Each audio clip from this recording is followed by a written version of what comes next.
but they showed against Team WE that they are still prone to some mistakes. And WE did capitalize on those mistakes a couple of times during that game. Yeah. I mean, the counterpunch was definitely there from Team WE, but I would say that overall EDG looked a little bit more clean. And the man that I would be looking at, though, for that was Ray. He looked super squeaky on that Kled, something that we didn't expect to see. I mean, Ray looked really good. Scout looked really good on the Aurelia as well. He was making the plays during the team fight.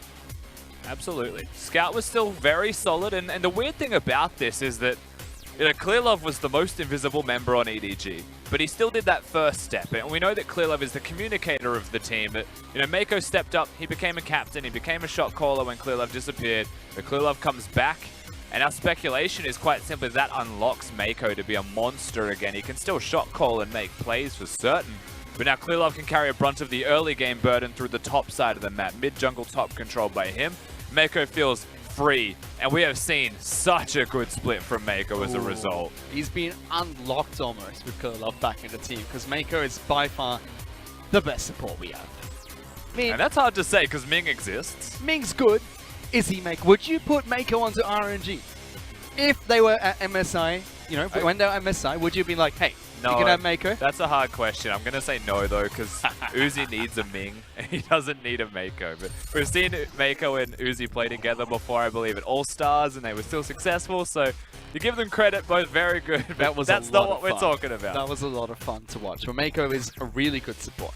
I think he's by far the best support in the LPL. A lot of people think differently. A lot of people think it's still up to debate, but there is no question that he is good. We got to see him showcase that ability. From what we know, mechanically, we watch him all the time. He's fantastic as a mechanical support, but he's one of the voices of the team. Something that without Clearlove, they didn't have a second voice. Now he's back in. That could be what he's providing to the EDG roster. Yeah, of course, we're now into the second draft phase here, Fish, of our match of the week, and we've swapped sides, so we get straight into this one. And note that EDG have already changed things up. Yep. Shen as well as Swain and Aurelia are their 3 bans this time round.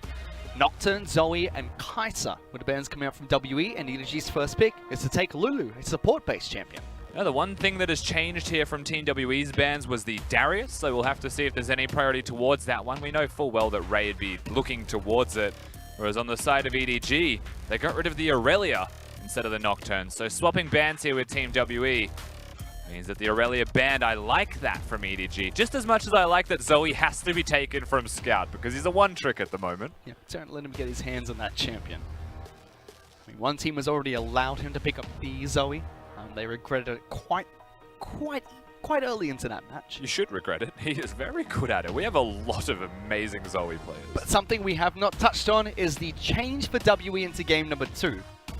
Camille being thrown into the jungle, and it's not Pepper this time, it's Condi. So 4 members of that goon squad that was running around at Worlds, they're back together, just missing Ben in the support position. Yeah, we're not quite Exodia yet for Team WE, so don't get too excited, but this is a great moment. We saw an amazing performance from Mystic in their last set against OMG when he subbed in, and now we get to see Mystic and Condi. The band of brothers is almost entirely back together. But still, this should be an improvement from them. And we saw some positive signs in Game 1, so we're hoping for more in Game 2. Let's see what they can do, because Pepper looked okay in that first match against EDG. Throughout the early game, looked really solid. It was mid-game and late game where he starts to falter on that Talia. But a priority pick of Camille for Condi in his game back with Mystic. Tom Kench was their second pick, with Darius as well as Lucian being locked in for EDG. And there's still a possibility of Ashe here for Mystic. Ezreal still another one of those options. He looked amazing on it. They had a 26-minute victory. He was almost double everyone's damage in the game, I believe. So it'll be a pleasure to watch him play it again into the Lucian. And I don't think it'll be a Lulu this time, but we'll have to see. Well, it's not going to be. Lulu's already taken by EDG. I'm saying for EDG, against the Lucian and maybe Lulu. No, not a Lulu support. I hope not. That's what I'm saying. No, I don't think we've seen it too often at all. Maybe not even.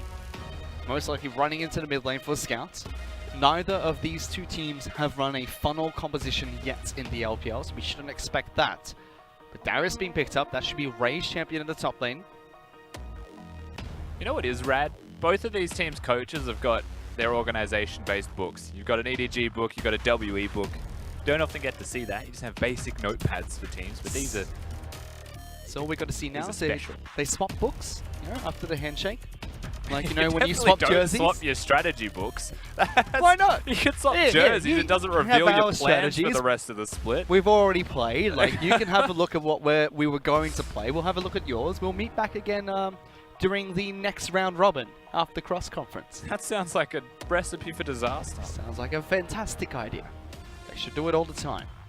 Gangplank's the first ban, and the second ban phase coming out from EDG. Whereas WE take away Rek'Sai as well as Sejuani. Two champions that Clearlove has already played the splits. Yeah, Nocturne, Rek'Sai, and Sejuani taken from him. There's not a lot else that he's played. The only remaining champion is actually Olaf that he played in the last game. So, WE, it's unlikely they take away the Olaf. They've got the Camille secured, but if they really feel like pushing Clearlove to the limit, they could put that Camille top lane into the Darius. We've seen the matchup before. Darius still trends to win it, so that's why it's a massive risk. And it's been done once in the LPL, throwing Camille to the top lane as that flex pick. So it still can be, but most likely is not going to be. Still waiting to see what the final picks in the composition are going to be. EDG take away Dr. Mundo as their final ban, so Ornn gets locked in for WE. Yeah, this does make sense here for Team WE. 957 on a tank is always going to be a pleasure to watch. He had the potential of, say, a Poppy. Amazing Jay has tried his hand on Poppy against the Darius. Just try and sustain your way through, be relevant late game. Darius is one of the easiest champions to knock away with the ultimate. He's going to be frontlining, he's just lumbering about. So you knock him away, you win the 4v5. But this time around, they choose the team fighting approach. They're going to crowd control him out. He is the Juggernaut, so very easy to lock down if you can get your hands on him. You can see that Eyeboy hovering over the rise. His coach had to come over to his screen and point to him which champion was Trundle. So he locks that in for Clearlove. Now waiting to see what the final pick is going to be. Should be a support for Mako in the bottom lane, as he hovers through every single champion available. You never know with Mako. You would expect that this does get locked in. Lucian Fiddlesticks again for a controlling 2v2. At the same time, he's got the Gragas. He's got some things up his sleeve that EDG could potentially play. But it's not going to be run straight at team composition anymore. Yes, they have the Fiddlesticks, who can ultimate into the backlines and try and get a good fear off onto Mystic's AD carry.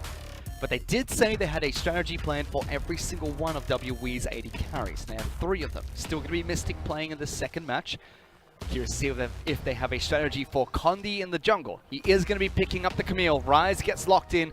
Should be Sia's champion in the mid lane, going up against a Lulu being played by Scouts. Yeah, they're looking the Ryze. So through that middle lane, Lulu should have a bit more early control. Ryze scales up very nicely to dealing damage. WE, in terms of team fighting, have a very strong composition. Hit 2 items and explode on the Rift. Get those big team fights against your opponents. But that is an ever-present risk when you look at EDG's roster. And they don't have a lot of crowd control. They don't have a lot of engage. But if you run towards a Darius and he gets the stacks, you run towards a Trundle, he can take resistances off you. You run towards a Lucian, you get kited, and Lulu excels at exactly that. So they've got a lot of utility there to deal damage and withstand your damage. Whereas WE feels much more conventional to me in that they're just going to come at you with the team fight. But then how do EDG set up? Because we've known EDG to be that mid-game team, the one that like to wait and set up for objectives. Without the setup potential, without the pick potential, how do they do just that if they're relying on WE to be proactive? I wouldn't say they don't have pick potential. It's a Trundle, Fiddlesticks, and a Darius, so they're absolutely got a lot of pick there. It's just that they're not more conventional in their 5v5 team fight in terms of the style they've chosen here. A lot of this game does come down to the vision. If you can catch someone out, if you can poke them even with the Ezreal, then you'll be set up to succeed. On the opposite side, if you can stop them from sieging, have vision, make them fight for objectives, come towards you in, say, the Drake or the Baron, then I think that is the best case scenario for EDG. Their composition should be very good at that. EDG were the proactive team in the first game. They've taken away a lot of the tools and utility that had to be proactive in this match, with some pick potential still available. WE, as you said, they're the team that has the ability to create picks a lot easier. Ornn and Camille, 2 champions that come to mind immediately. The protection of the Tahm catch, the damage in the mid lane from Ryze as well. They could be more proactive, and we've seen WE experiment with their playstyles throughout the games they played so far in the LPL. A couple of them looked good when they go back to their late game scaling. It hasn't looked that great. Let's see what they can do with this engaged comp as we head on to the Rift for game number 2.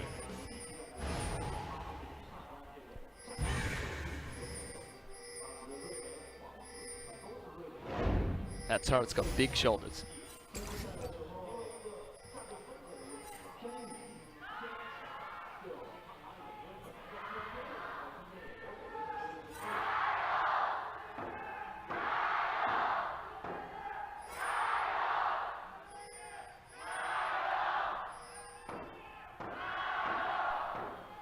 I think we lost a bit of coordination here, I'm going to be honest with you. Threw them off guard. It's completely thrown a wash here. The teams normally wait.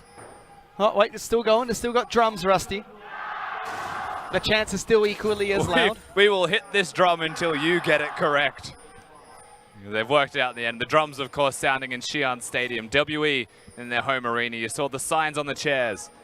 Their fans are out in force to watch as EDG take them on. You think about it, it makes sense. The teams normally wait for the blue side team to get the cheer first. If a team goes over to the WE arena, they could just, you know, stay silent, not cheer, and then when do the drums start? Play mind games with WE, but they got the coordination eventually. We still heard the cheers from both sides. And junglers are going to start. Early move from Condi here. He's on top side with the red buff. He's not going to be spotted as well. That is a Camille. And we've seen this before. Even damage is a big win for the top lane. But look at Ray. Suddenly so cautious. Safe. He pings the bush they knew.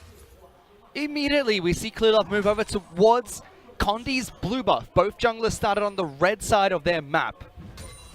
We will see the exact same thing coming out from Camille, going over to his blue buff as well, this time taking it away from Clearlove. But there was a ward there we didn't see. Ray playing so safe. Ward was placed in the river, so that spotted out Condi, knowing exactly where he was only looking at the ward that was placed down by 957. Safe start, smart play coming out from EDG's top lane. We saw him pick up the Conqueror rune on his Darius in the top lane. If there's anything that we learnt from watching RNG play yesterday is that a level 2 Camille gank is deadly. It can actually take you down. Having hookshot and flash to cover extra distance means that you can go from that bush in the side of river into lane. And speaking of going into lane, Clearlove, he wants to go to the opposing jungle. He's about to find a Condi. Yeah, he didn't even finish his Raptor camp. Level 3, but Condi gets the jump and take it down. WE with first blood. I feel like the mind games just hit a crescendo where you weren't sure where anyone was. Perhaps Condi was going to be in his own blue side jungle, but he didn't go there at all. In fact, he went from the scuttle towards mid lane looking for a gank again. And Clearlove just walks into him. And with his loving arms, Condi accepts the 400 gold and says, thank you so much for your donation. Really appreciate it. Clearlove doesn't even clear out his Raptor camp. Hits levels 3 from taking away a couple of the small Raptors and got a Scuttle Crab for himself and now lost both his buffs. See, that's the thing I'm confused about. Scout currently bottom lane though. Are they diving? They're going for a dive onto Missing. Mako taking the turret. He's going to dive for this. Ignite is ticking. Does he have the health potion? No, he doesn't. Missing gets the first kill and on top of that, Mystic. He gets the second one. What is happening? I have no idea. What? What? EDG had a plan, Rusty. The plan is not working. Their plan is currently power inting in the... I don't... Fish? The plan is let's go to game 3 and we'll work it out there. The dive onto a Tahm Kench Ezreal. Never in my life. No, you know what? I'm still confused about the Trundle and I'm trying to work that one out. And then in the middle of my train of thought, they went bottom lane to dive. A level 4 Lulu with Cleanse. A Fiddlesticks that doesn't have a stopwatch, and you wouldn't have it this early in the game either way. Whether you're pressuring or not, Mako was always going to die there to an Ignite. At best case scenario, they get Missing. And they make a trade, and it's a non-favorable trade. I really don't understand, and I want to justify it. I want to give them benefit of the doubt. Like, maybe even just damage and leave is an okay strategy. But they didn't even do that. It would have made sense if iBoy and Mako had a really good level 1 to level 2. They managed to chunk out Mystic and Missing to below half health. The worst thing, though, is that they've given a tier over to both tier stackers at 4 minutes in the game. You know, you've got the kill and the assist in the mid lane on the first blood from Xi'an. He had the teleport, so very favorable timing, and then Mystic the exact same moment. So those scaling champions from WE are coming well and truly online earlier than they would be otherwise. That does still give a window of opportunity. Condi still goes for another gank. No flash available for Mako. Mystic goes aggressive for, but iBoy turning it around. Look at that damage. And the window of opportunity was belonging to EDG. Condi tries to make something happen. If he can keep the game snowballing, cascade it further, and just blow the game wide open, then he'd be set up for his team and did exactly what he needs, but not going to happen this time around. EDG still proved too strong. And we're speaking towards those tier stacks. Well, it doesn't matter if they stack sooner if your opponent kills you during that time. We got to look at the handsome man on the screen. Mako had some of the best stats for his supports in the Summer Split, the LPL. Highest damage, good kill participation as well, especially with the help of iBoy. But 957 and Ray, they're going for a bit of a brawl. Apprehend stops the ultimate from 957 being thrown back for the knockup. Interesting mind games there from EDG's top laner, Ray. Bottom lane again. iBoy in some trouble going aggressively forward. Can't get that kill, but it will be Fiddlesticks that falls first. Return kill coming out from WE. Clear Love trying to separate Condi, but a good sidestep moves away from the fat part of the pillar. Yeah, just comes bottom lane. Condi this time through vision doesn't really matter because EDG were already fighting. And whether they were bringing Clear Love in or not is irrelevant because iBoy was already dead. Very confusing start to this game, to be perfectly honest with you. It's only 700 difference, but it still feels like if this was a scrim, I'd be boom and going next. But as you said, not much of a difference. In fact, the CS scores are largely in favor of EDG at the moment. Jungle, 10 ahead. Almost 10 in the mid lane. It was 10 in the bottom lane until iBoy fell once again. Oh, sorry, till Mako fell once again. And Missing has died, so there is still a kill on the board for EDG. There's no risk of getting perfect aimed or anything. They got a trade at some point in this game, which is still nice to have, but it was on Mako. It wasn't on iBoy. And now the Lucian 0 and 2 can't control the lane as much as he would otherwise want to. Something has to change for EDG once they hit that level 6 point and beyond. It's a Fiddlesticks Lucian, so at level 6 their damage is amplified. High damage spells, Tahm Kench doesn't have one. You look towards the jungle position, the same thing, they don't have damaging spells, so I feel like for EDG, you could afford to just bring down Ray again and try and make a counterpunch and get the resets on the Darius and actually just start him snowballing on the top side. That's what they normally do at about the 12-minute mark anyway. EDG decide they're going to play Mahjong in the bottom lane and dive the bottom lane AD carry and support. See if they do it again. They've got a good lane on the top side of the map that's going in favor of Darius. That was actually quite funny to me.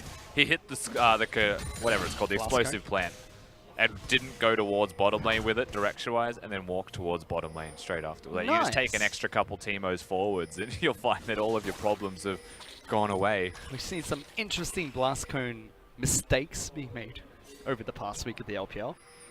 Uzi getting left behind a couple of times as well. A few people being thrown to their death. We finally get to check in with this mid lane, however. Sierra got a nice start. He teleported into that bottom lane fight, but he was pushed in underneath his turret when he did so. So lost a bit of CS, got an early tier for himself, but is still being shoved in by Lulu. We didn't really mention mid lane much, of course, as you spoke towards what happened early in this game. Lulu does have a lot of early push against a Ryze. It costs less mana for a Lulu. She doesn't have to build a tier to stack up as well. Can usually control it.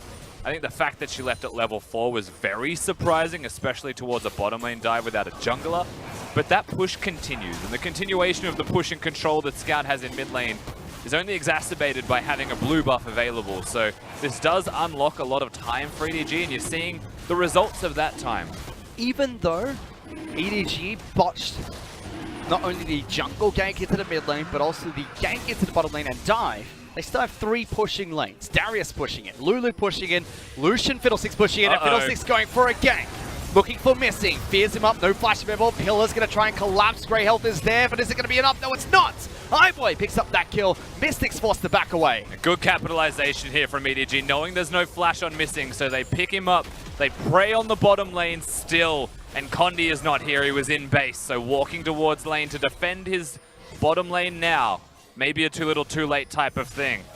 But there is teleports from top lane, there is teleports from mid lane, and that is an advantage of WE. So you can see the EDG, they'll choose to respect it. But they get good damage onto that bottom lane turret, and from the pushing lanes we were talking about, they got an Infernal Dragon. They got another pick, and they've set up this bottom lane outer turret to be taken down later. Although WE had a good start, capitalizing on the plays made by EDG, they got nothing but the kills from it. So it's still just an 800 gold lead for WE, and that's going to be taken away if EDG get the first turret. It was mentioned on the desk that WE are one of the best counterpunch type of teams. Their counterplay has always been fantastic, so at the end of the day, perhaps it was just WE being far too good at dealing with whatever is thrown at them. The turtle rears its head out, finds a bad guy coming, and just puts up its defenses, so EDG couldn't get that successful dive down there. You still have to give credit to EDG for bouncing so strong back into an advantageous position. The gold hasn't changed, but the scaling dragon being an Infernal, the next one being an Infernal as well, the opportunity is there for them. And nothing's really happened at level 6, especially from the Camille, from Condi, that is 2-0. Play well so far, Condi. Right place, right time on this Camille. For the most part. Haven't seen him play with Mystic for some time. I mentioned it, WE has that Exodia composition. He brought Ben back as a support. They were the longest standing team that played together as 5 for the longest time in the LPL. Yeah, the thing that's promising to me is if this is WE with Condi and Mystic playing, then perhaps you can add Ben and it's even better. The cohesion from Mystic and Missing should be aptly named there. It is both Mystic and Missing. They haven't been doing too bad, however.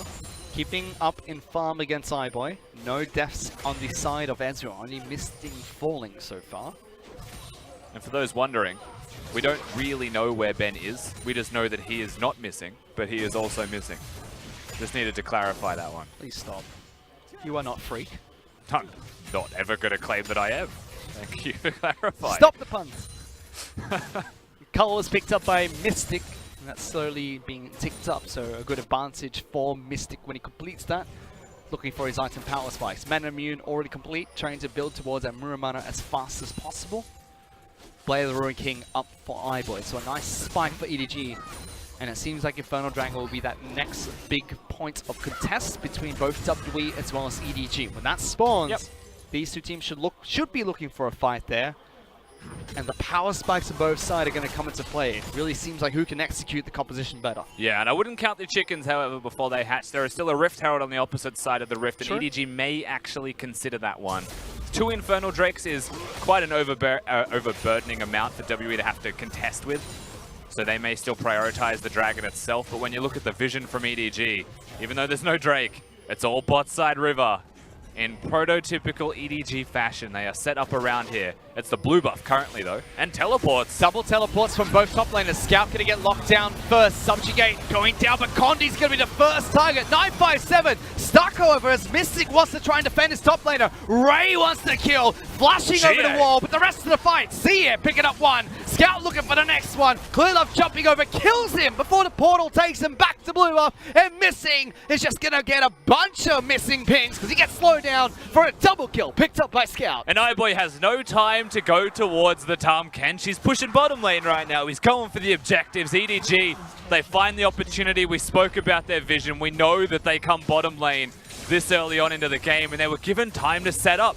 You let EDG set up, you let EDG win that play. That's exactly what we saw. And it's 200 gold away from a 3,000 gold swing for EDG. 1.5 down, then this play happens. And this is very clear cut from EDG. Once again through the draft, the game plan is kill the Camille if he goes forwards. Ray is the only person who really makes a big mistake here, trying to flash over the wall and find himself an Ornn. Of course, he does find a Mystic that he has to be careful of at the same time, so the rest of EDG carry the rest of the team fight through. Scout and Clearlove, the dynamic duo, it feels like, of mid and jungle, do all the work.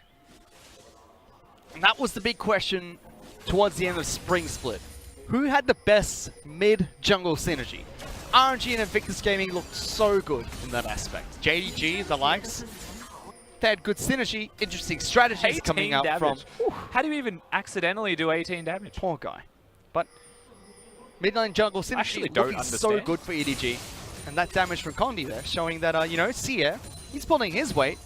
But Camille, all he could do was lock down Scout and followed up with dying. Yeah, absolutely. And of course, now you're against the Darius as a Camille. So you've got to get that stopwatch in as soon as possible, but it's only one use. So you've got to make sure that one counts and you can scale up, maybe get some kills from it. It's from this point onwards, whilst the gold is still only 1,000 in advantage of EDG.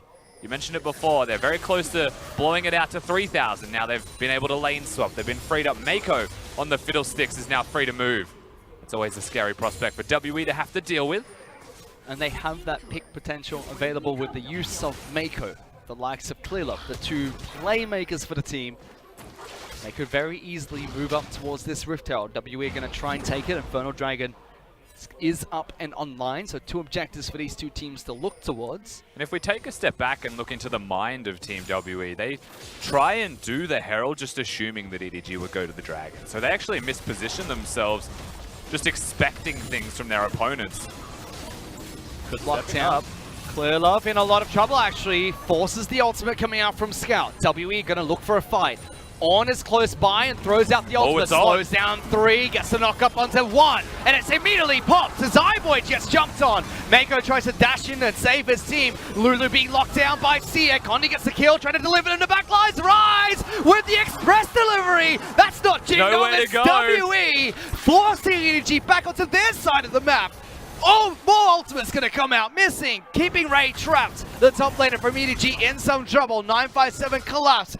Ray's gonna try and fight this one out. Meanwhile, Fiddlesticks is on a long run as well. Ray wants to try and turn one around, but could use it a stopwatch. Missing, gobbles him up. Easy kill being picked up by the support, and that's 4 going to WE. And that's the fight WE needed. They prevent the snowball. They capitalize on EDG stepping too far. It looked like EDG had control of the map. They wanted to make the proactive plays, and suddenly that completely backfires. What was a desperate attempt at just taking a downward trade with the Herald very quickly becomes a team fight, an Infernal Dragon, and still a look in at the Herald after. WE set up for a great team fight. First, it was Clearlove taken down so low. Then Iboy was the sacrificial lamb as he couldn't get away from the Ornn ultimate. Great initiation coming out from 957. 957 has had a fantastic start to the split, even picking up unorthodox champions like Nah. This Ornn play was great. And we get to see, of course, the Ornn. He engaged before all of this. Clearlove was caught before all of this, but semi-global number 1, they'll find Clearlove. Semi-global number 2 was missing, preventing Ray from having an exit opportunity. So they're able to route Ray. So much mobility outside of team fighting from WE that unlocks all of this team fight to be successful. And there's that Camille stopwatch we spoke about, able to save him from a Darius ultimate. Ultimate was available for Darius as well, but not able to use it in that team fight.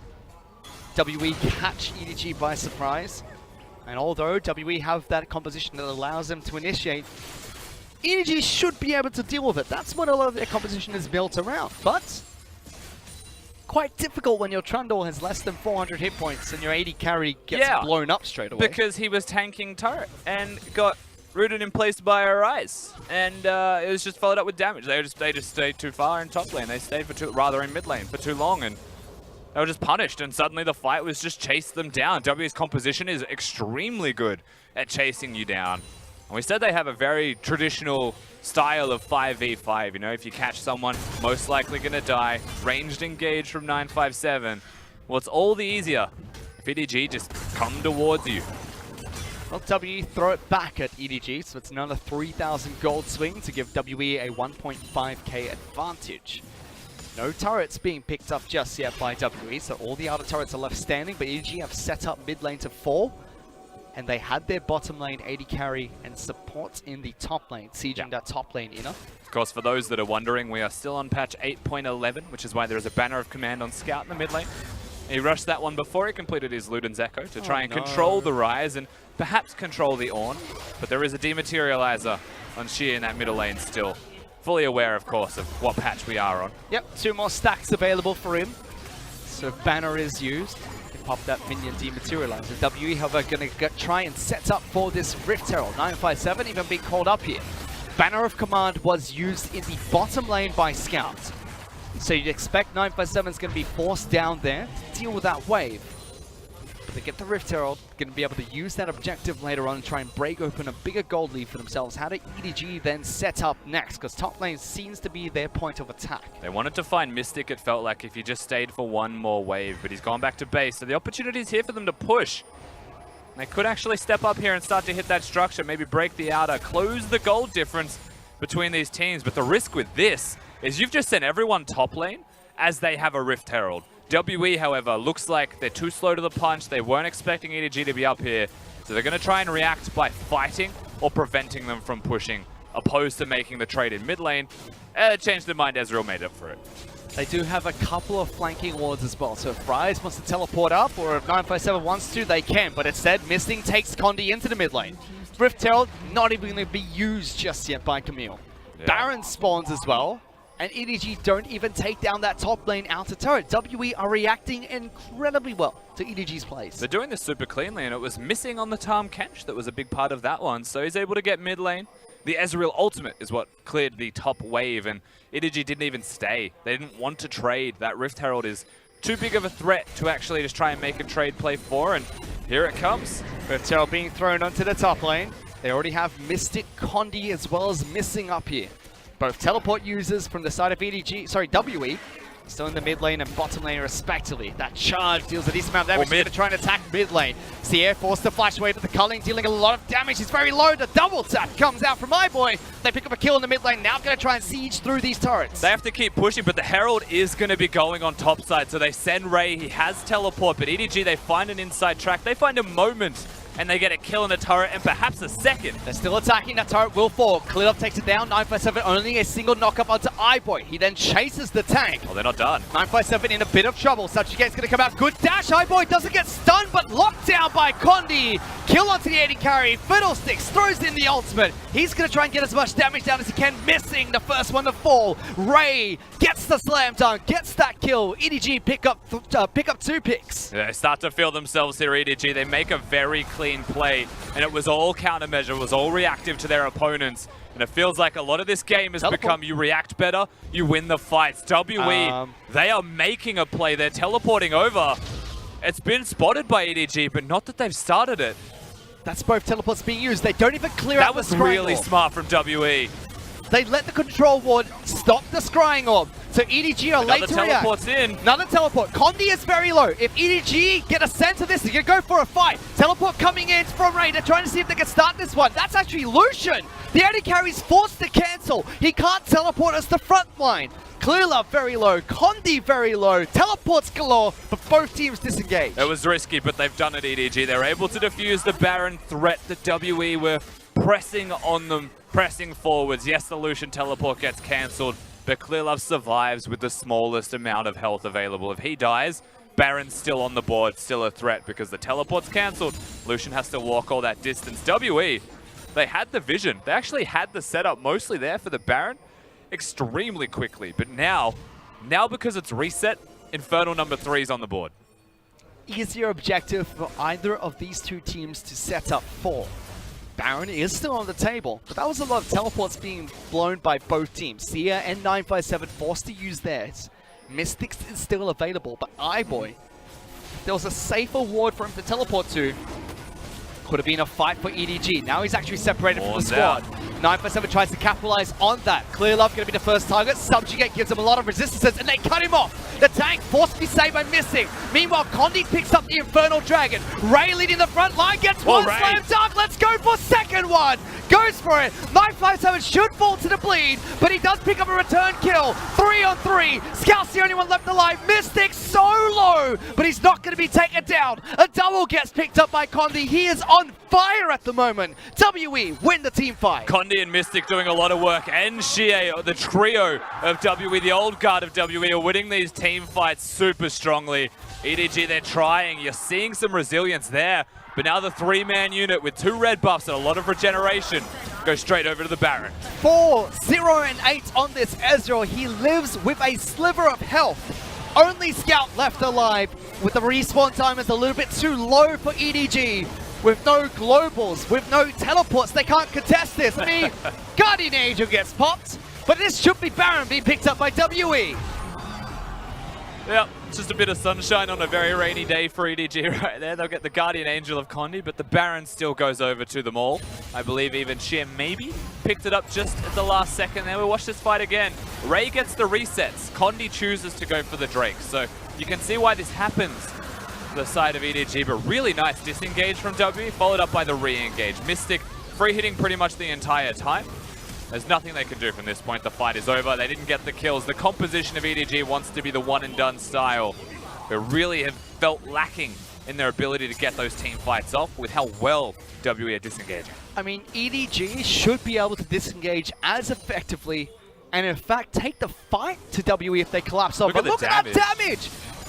Stop giving this man Ezreal. We've already said he can play the champion. He showed it in their last match. He's approved on the Ezreal list, 100%. Now he's starting to ramp up. 408, third item done. And the QSS. But really impossible to kill. It was such a good play from 957 once again. Yes, 0-1 and 9, but he's doing his job as on. Instead, toe-to-toe against Ray on the Darius pick in the top lane. Fantastic engages. They caught EDG off guard. Yes, they turned around, but they couldn't kill them fast enough. There was no iBoy to be seen.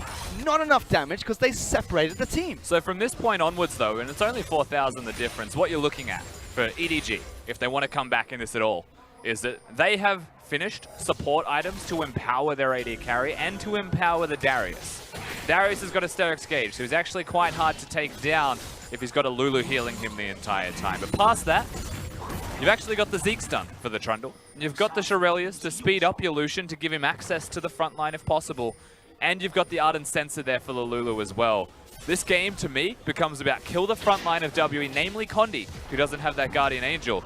Kill him, get the resets, and just chase down the rest of WE. But I think that's actually where the difficulties arise. You're chasing down an Ezreal that is super big. Chasing down an Ezreal with 3 completed items, boots 2, as well as a quick silver sash. That's incredibly slippery. With a Tahm Kench with Locket of the Iron Solari to protect him.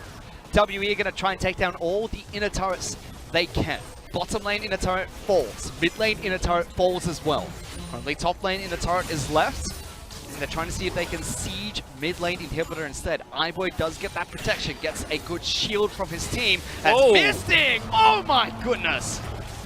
He's the madman! Aggressive stuff here from Mystic, and actually does push iBoy back to base. But in terms of timing for EDG, they'll be pretty happy with the outcome of that if they can get him back in time. But this is an opportunity, 5 odd seconds, where they can push up, and they should get the turret if they can hit it. Turret is at half health. Cannon minion is chipping away. No banner of command to buff it up, however. Oh, stop it, Mystic. Doing so much damage on this Ezreal. iBoy wants to step up. He wants to try and knock them back, but it's difficult. Too far forward, Rune Prism locks him in. Or in this case, an Arcane Shift for Mystic might as well do the job. Yeah, great stuff from Mystic. Going aggressive, being forwards and taking the one-on-one against iBoy was exactly what the Doctor ordered for Team WE. Actually unlocks themselves the inhibitor. Doesn't take anything more than just the mid lane inhib.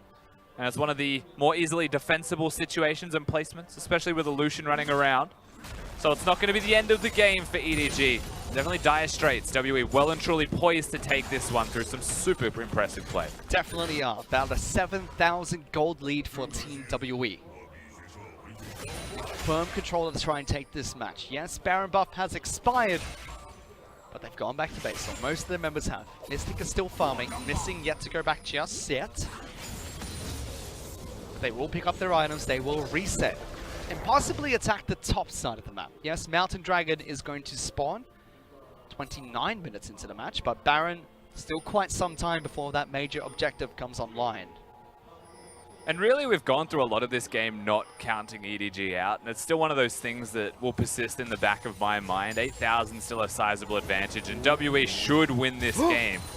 Mako spotted in dangerous position. 1 Q coming out from Mystic, his health is at 2/3. That was way too cheesy from EDG. They need to be careful. They tried. They need a perfect fight to win the game, is what I was about to say, because it requires a miracle from them at the same time. Now, I don't want to count them out. They're still EDG. The machine has got the capabilities.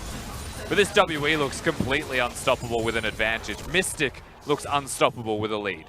iBoy forced to use his Essence Reaver as well, using the ultimate, the Culling Burns. That passive's not going to help him out in the next fight unless the Culling comes back up. All right, WE playing this one clean so far. Very methodical against EDG.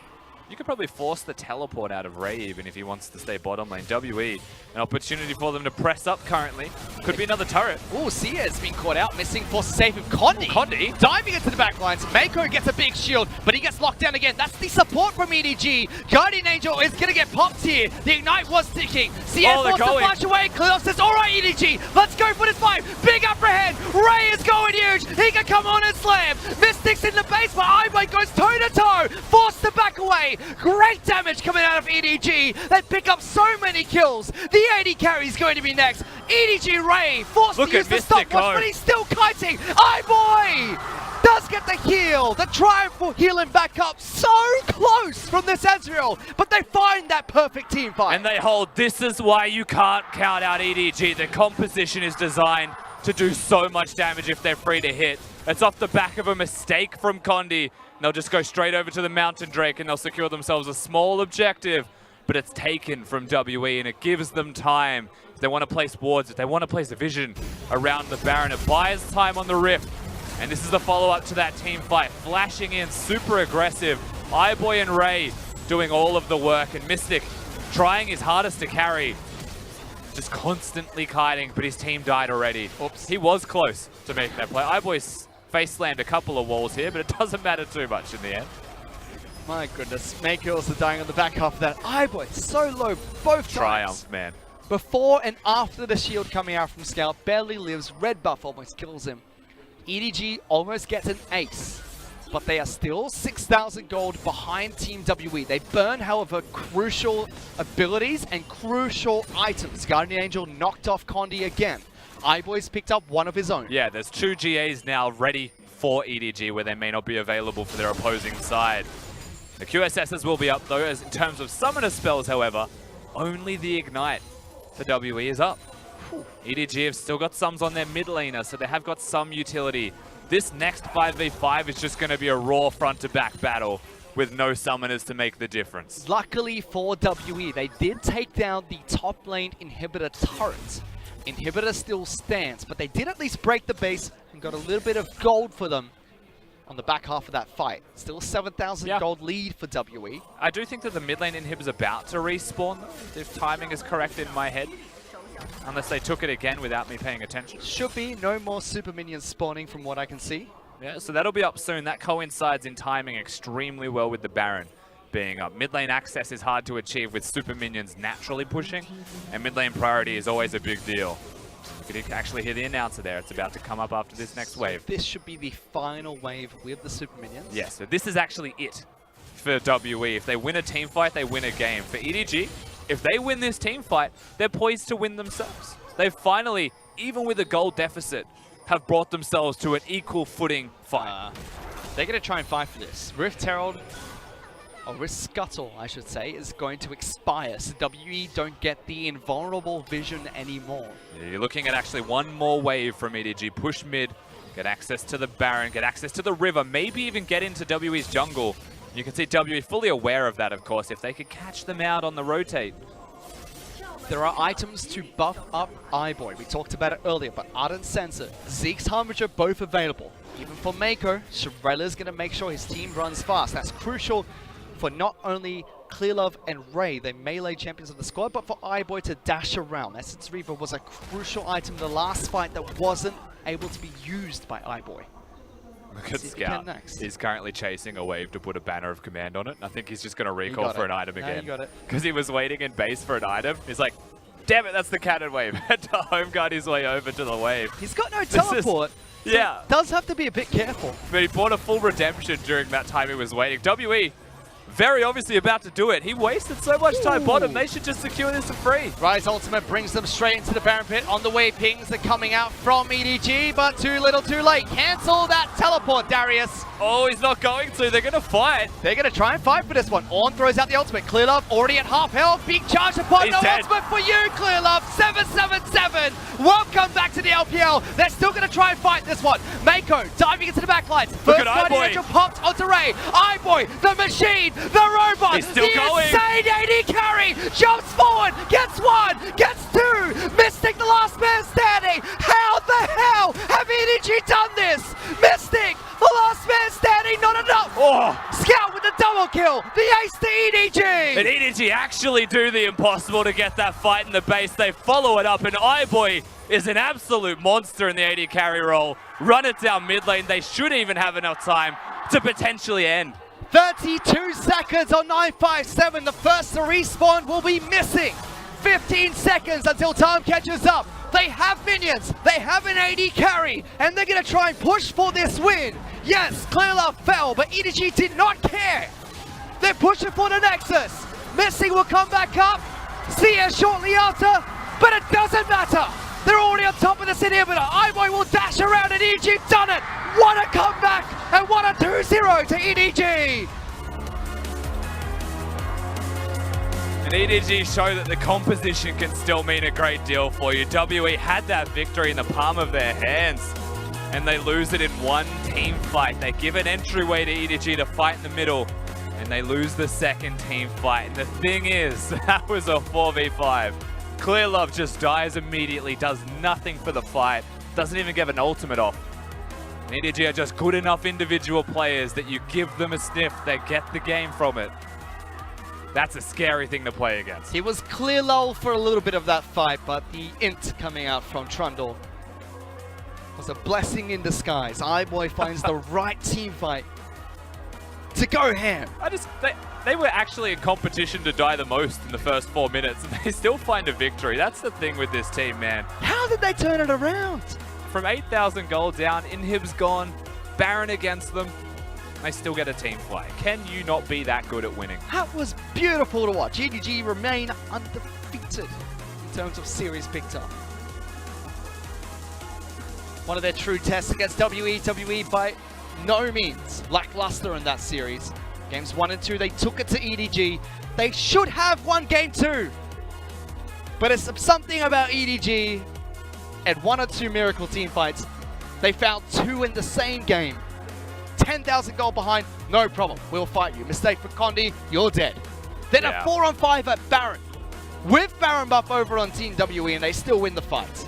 And you can look back at that last team fight and just talk about how amazing EDG actually were to be able to get that win. But the one prior inside the base of EDG, I mean, they shouldn't have been able to win that. Condi is the person who oversteps, and this is not that moment where you say, there's one piece missing from the Exodia of WE. Just Ben gone. Woo. And this time around, it was actually Condi, someone who was on the team, that cost them big. Look at that cliff at the very end. That was the final team fight. The spike, Clear Love dying. And then immediate drop off. They didn't even end with a gold lead. They were just behind the entire time. There was one moment at 14 minutes in where it was super surprising they got it. WE bit back harder. And Mystic on Ezreal is so good. It's almost shocking that he lost that. Plays his first game back with Team WE with Condi in the jungle. But even then it wasn't enough. They tried everything against EDG. They had the engaged composition. They had the beautiful team fight around Baron. But botched execution coming out from WE. They let iBoy pop off, and he played so well at the back half of that fight. Yeah, he certainly did. At the end of the day, you still see what a 5-item Lucian can do when a Lulu supports you. To be able to win a 4v5 in the way that they did was nutty. Beautiful team fights from EDG to win game number 2, making it a 2-0 in their favor. Let's send it back to the analyst desk to break down that series. And there is just something about Edward Gaming. We call them the machine. Doesn't matter what you're thrown in, what type of ingredients, they just print miracles. And we saw 2 miracles that fight. And before we even get into it, I want to go right back to the game-winning team fight. And as Rusty said, Edward Gaming were down pretty much the entire game at 1 point, 10,000 gold, and it doesn't matter. And here's the setting for this, because Clear Love immediately dead. Ray mispositioned, but they are so confident to double down no matter what, because Essence Reaver is, of course, already procced from iBoy. He runs in with the Ardent Sensor from Lulu, the Zeeks from Trundle, GA so he can just dive on through. He is super buff, and he is able to obliterate them. And I know you're probably going to double down, Kremit, but we saw a very similar play, not necessarily to the same miracle caliber from SMLZ, skating around on the Lucian. And you said SMLZ. If it's Uzi, it's SMLZ. And I said, no, it's iBoy. You see that? Who is it? It's SMLZ! No! And you see it Get him out of here! SMLZ. Get him out of here! Hey, you said SMLZ too. You said SMLZ too. Now, do you want to jump this cliff? I'm giving you the option. He definitely is a flip-flopper. I'm a flip-flopper. I have that. I don't have pride. I'm good. But that was incredible play from iBoy nonetheless. That was really good. That was essentially a 3v5 team fight that they did won. I do, however, want to say I think Mako was the one that did start it out. That was a 5-man Crowstorm, and he also feared Xie, took him out the fight before he could react. That was a big point in that fight. And it didn't start out perfect for Edward Gaming. In fact, it was an incredible botched dive that basically Edward Gaming, for the longest part of the game, were just going to survive. Yeah. So a lot of this game, as you mentioned, is that EDG they found themselves in a deficit for so long because of the bottom lane dive that happened. That was like, what was the point of that to begin with? So, and then Camille was so far ahead of the curve, 2 kills in her pockets. But the issue is, and this is why this game was really questionable, and why I felt like EDG had a real, they had a real opening, was because Camille Condi was just on the wrong side of the map when he should have been bot side, helping out, positioning around Infernal Dragon, not giving that away for EDG. And the thing is while Edward Gaming botched the dive and it felt like they were then trying to just recover. Yes. We talked about in game number 1 that Team WE doesn't seem to make proactive plays.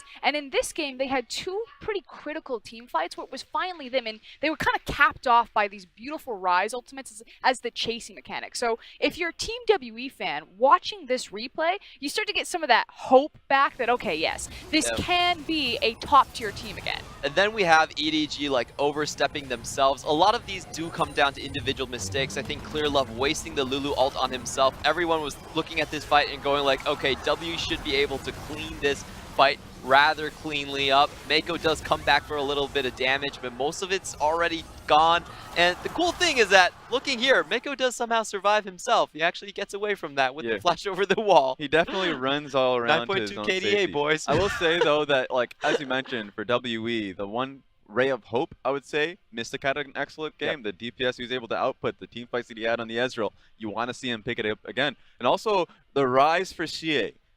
A lot of his realm warps were incredible, being able to pick up Baron when he could and then chase down fights, especially on that one play too. So 2 of those members really showed up here today. But I'm going to push it back at you because at the very beginning of the day, you guys said the problem with Team WE is how they fit on the 8-11 patch. Both Edward Gaming and Team WE don't seem to have the cleanest or more precise read on 8-11 comparatively to the other LPL teams. You guys said Edward Gaming still playing the ADCs. Team WE, we have no idea what's happening with some of their compositions. But yes, Ezreal has appeared globally, but he is not the primary ADC if you're playing down there. No bruisers to be found from Team WE, and Rise.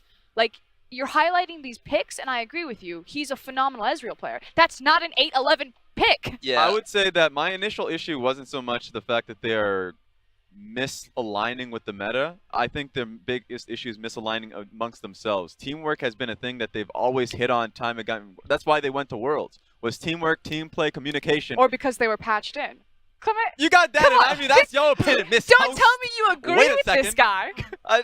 Look, teamwork was a big thing. Condi was not in his mind. Like, That's true. Condi was playing some really weird stuff right there. He's never engaging on the right person. But I do think that, particularly for this draft, I actually kind of liked it for W because they attacked where EDG was weakest. And that is their mid and jungle synergy. And I think you should always pick Camille against EDG. He does hard cap. If you give him a good level 2 mid laner, then that's a very strong combo. And you'll almost always see EDG fall to that. Fell to that 3 times in a row so far. However, I do agree with the Ezreal point as well. There's a big reason we don't see Ezreal as much in the LPL, and that's because we play a lot more tanks. We play about 15% more tanks in the top lane. Ezreal has a much harder time getting his damage off. Yeah, and I think that's a good discussion for the future iterations, future compositions. One thing that struck me pretty hard with WE, because remember previously what's been great with WE has been Ben and Condi. We've always talked about Ben and Condi's setup is rivaling the jungle support duo of EDG, the jungle support duo of RNG. That's always been something that's been the major point here. But bringing in and shipping in a lot of these new supports just always resets that, especially if you're also doing that for jungle. So that is no longer the identity for WE. They no longer communicate between each other, or at least not effectively, to create vision control on the bottom side. They have such massive leads, and they don't know how to essentially be able to use that for the dragons that they've been losing. But For the bottom lane pressure that they've been losing for us. Raz, 9.5K. if your point is that Team WE should be expected to fail right now because they need to go through the growing pains of their brand new roster, then why do they keep failing in exactly the same way that they have been for the last, split, like 10 weeks? Look, if Celestial had stayed, I would have levied that as a problem.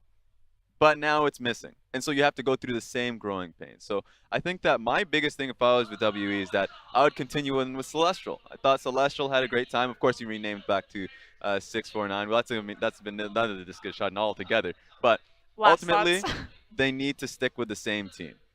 Yeah, I agree. They need to stabilize on the team, but I also agree with you that they fail the same way, and that's proactivity in terms of their early and mid-game fights. And I think that's coaching, that's mentality, that's team culture, and that has to change if they want to compete in the new age. Well, the hard truth for Team W, you guys can see the lights flashing behind us, and it's because we're now going to go live to our final game in Shanghai between Rogue Warriors and FPX. That said, shout out to our man of the match. Of course, it was going to be iBoy against Team WE and Edward Gaming. We're going to throw it to a quick break, reset, and catch all of the action. So, Rogue Warriors versus FPX. Clement, I know you have to leave the desk. Who do you think is going to win? Rogue Warriors versus FPX? Yeah. I voted for Rogue Warriors all the way because SMLZ is the second best AD carry behind Get out of Uzi. here. Ship him out immediately. He's not on my I screen for can't MVP. hear that. This is iBoy on the He's screen. great. He's great. He's great as well. But he's got Mako. So there you go. This is when he leaves. So I'll say this, yeah. iBoy was amazing. Had a fantastic game. This is why you continue to play AD carries with this team.